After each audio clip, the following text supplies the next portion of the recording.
The year was 64 AD. The temple at the top of the hill was dedicated to Fortuna Respicens, the goddess of fortune that turns her back, and bad times were indeed ahead for Rome. The street that led from the Circus Maximus to the valley was narrow and twisting, with high buildings and shops on both sides. At the end of the street, a square opened up with a conical fountain on one side, the Metasudans. At its left you would see the courtyard and the building of the Curiae Veteres, the ancient assembly hall. On the right the temple on the slope of the Velia hill. High up you could take a glimpse at Nero's Domus Transitoria, centered round the house of the Domitis. And then a huge fire broke out. It lasted several days and destroyed most of the city. Nero, after the fire, used the rubble to raise the level of the valley for about 4 meters, leaving a large rectangular area at the original level.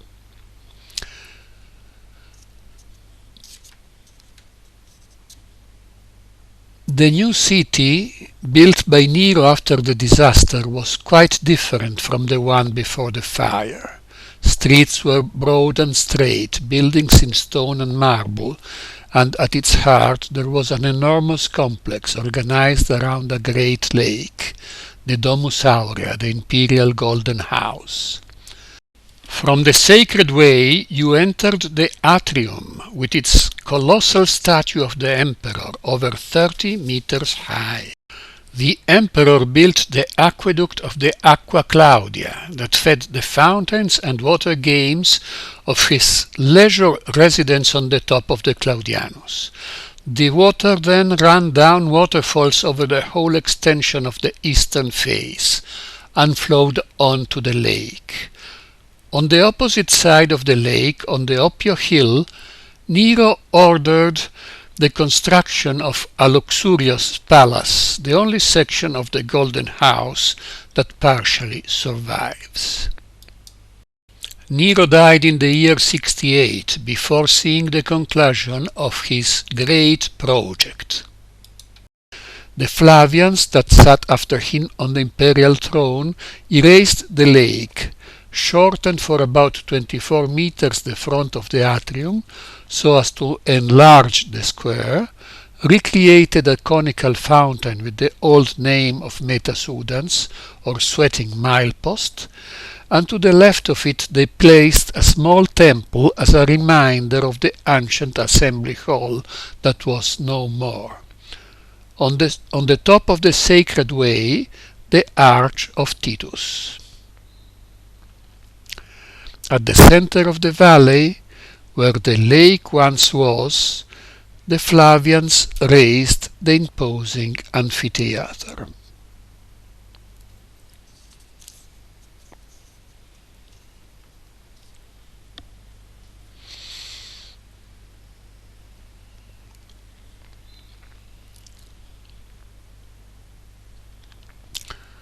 The Claudianus was radically modified. A monumental staircase gave it access from the valley. At the center of the platform, the temple to the deified Claudius was rebuilt. Nero didn't last long enough to complete his baths. They were finished by Titus, who gave them his name. At the side of the monumental entrance to the baths, shops and porticos were built. And now a couple of notions about the building techniques of the amphitheater. The plan of the Colosseum is not an ellipse, difficult to trace.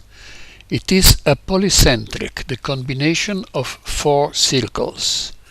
The walls radiating from the 4 centers are consequently perpendicular to the outer wall. The foundations are a huge concrete ring. more than 12 meters in depth. The radiating walls have all the same profile. They are standardized, and so are the elements of the front face. Thanks to this simple standardized project, the Flavian amphitheater was built in about 8 years. At the beginning of the 2nd century, the Emperor Trajan started the construction of his monumental baths, in part destroying and in part hiding Nero's palace of the Oppio Hill.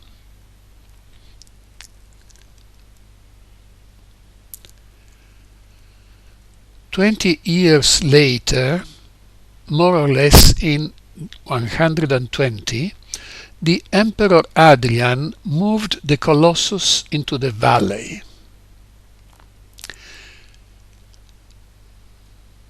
They say with the help of 24 elephants,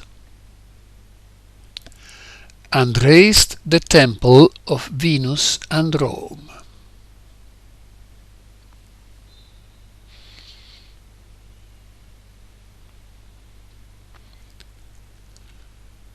A century later, about 220, the Emperor Heliogabalus ordered the construction of a temple to the sun god on top of the platform that we now know nowadays as the Barberini vineyard.